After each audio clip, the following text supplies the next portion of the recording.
दोस्तों, भोले भंडारी। आज दिनांक 9 दिसंबर 2021 है। यह हमारा दूसरा संभाषण है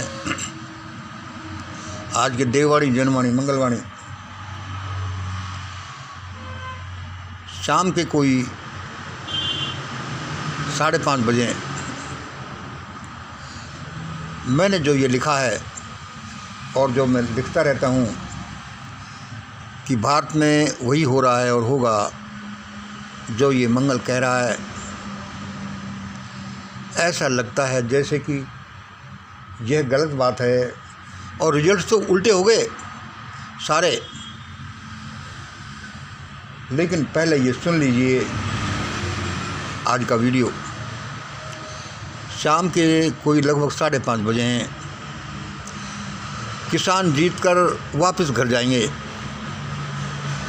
11 दिसंबर को किसान जीतकर वापस घर जाएंगे। अभी ये डिक्लेयर हो गया है। क्या ये किसानों की जीत है और ये सारा माजरा है क्या? अब हमारा जो बेस है षड्यंत्र, उसका हिस्सा ये ट्रायंगल किसान, सरकार और देश। भाई ये जो ट्रायंगल बनता है ये क्या बताता है? जैसे केमिकल कंपाउंड्स में कोई कंपाउंड एलिमेंट्स खास प्रोपोर्शन में मिलते हैं तो फिर क्या नया पदार्थ बनता है। इसमें आज का हमारे विवेचना सुनिए कि आज जो ये डेवलपमेंट हुआ है कि अब ये किसान आंदोलन समाप्त हो जाएगा और किसान अपने अपने घरों को चले जाएंगे। इसका क्या मतलब है? क्या ये किसानों की जीत है और ये क्या है? सुनिए। यह किसानों की जीत नहीं है। नहीं, आज किसान, देश और सरकार तीनों हार गए। आज किसान, देश और सरकार तीनों हार गए। हम ये बाद में थोड़ी विवेचना करेंगे क्यों ऐसा है। पहले आप हमारी ये सारे निष्कर्ष सुन लीजिए। आज किसान, देश और सरकार तीनों हार गए हैं। यह आज का दिन, यह भारत के विध्वंस को कोई नहीं रोक सकता। अब भारत के विध्वंस को कोई नहीं रोक सकता।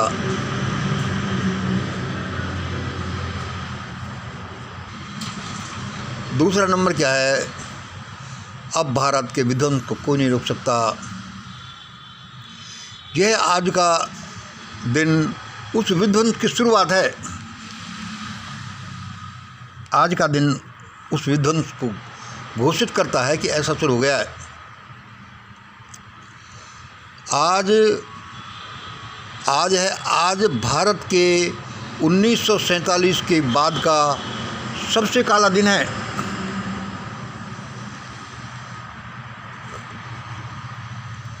आज भारत के 1947 के बाद का सबसे काला दिन है।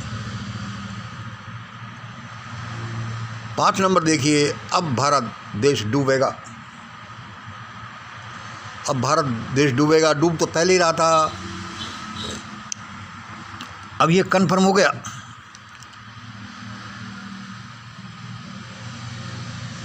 इससे 6 नंबर देखिए। इससे किसानों को कुछ नहीं मिलने वाला, नहीं मिलेगा। यह एक छलावा सिद्ध होगा। 7 नंबर देखिए। जब किसान अपनी मांगों में EVM, Pulwama, CA, Rafale, privatisation इत्यादि शामिल नहीं कर रहे थे, उन्होंने नहीं किए थे अपनी मांगों में शामिल। उन्होंने सिर्फ 3 किसानी बिल और एमएसपी किए थे। दोबारा अक्सर सुनिए इसको। जब किसानों ने ईवीएम, पुलवामा, सीए और ये प्राइवेटाइजेशन इत्यादि भ्रष्टाचार शामिल नहीं किए थे तो ये उसी दिन स्पष्ट हो गया था कि एक दिन ये गवर्नमेंट गिरेगी, वह घुटने टेकेगी और ये लोग वापस घर जाएंगे। क्योंकि बिना उन मांगों के आगे आंदोलन बढ़ ही नहीं सकता था और वही हालत हो गई। 8 नंबर देखिए, अब गृह युद्ध कन्फर्म हो गया। अब गृह युद्ध कन्फर्म हो गया। 9 नंबर देखिए, अब गवर्नमेंट सीए, ईवीएम, जबरन टीकाकरण, यूएपीए, इमरजेंसी, लॉकडाउन, हिंदू राष्ट्र, संविधान बदलना, राम राज्य लाना, प्राइवेटाइजेशन, मनुस्मृति, सब कुछ लागू करेगी, करने की कोशिश करेगी 2024 तक। अब गवर्नमेंट सीए, जबरन टीकाकरण, ईवीएम जो है ही, यूएपीए, इमरजेंसी, लॉकडाउन, हिंदू राष्ट्र, संविधान बदलना, मनुस्मृति लाना, सब कुछ प्राइवेटाइजेशन कर देना, ये सब कुछ लागू करने की कोशिश करेगी। इसलिए देश अब गृह युद्ध में एंटर होगा। आज सबसे बड़ा भयानक समय है। 10 नंबर देखिए, जैसे कीचड़ में से कमल खिलता है, जैसे अंधेरे में से प्रकाश पैदा होता है, जैसे ज्वार के बाद भाटा आता है, ऐसे ही हम भी आशा करें कि भगवान इस विप्लव में से कुछ न कुछ अच्छा निकालेगा। 11 नंबर देखिए, be ready for very bad days, बहुत बुरे दिनों के लिए तैयार हो जाइए और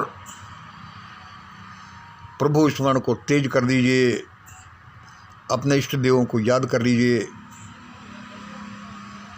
अपना पुण्य बढ़ा दीजिए।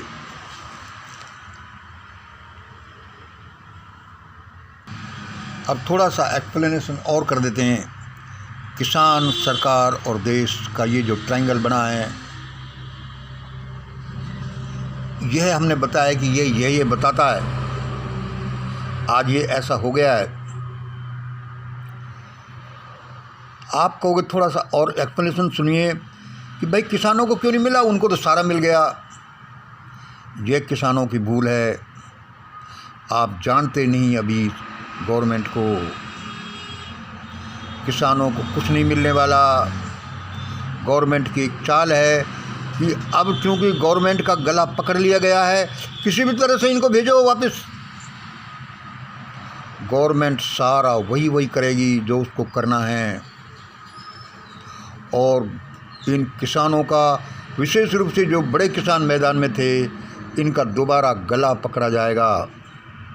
और जो इन बड़े किसानों ने सिर्फ अपनी मांगें रखी, बड़े किसानों के लिए 3 किसानी बिलों की और एमएसपी की, क्योंकि इन्होंने बाकी लोगों के लिए कोई ध्यान नहीं दिया, इसलिए परमात्मा इनके साथ भी कोई अच्छा नहीं करेगा। ये लिख लो और सुनो। सरकार जो आज बहुत खुशी होगी कि हम जीत गए, इन लोगों को थोड़ा बहुत दिया, झोली में डाला,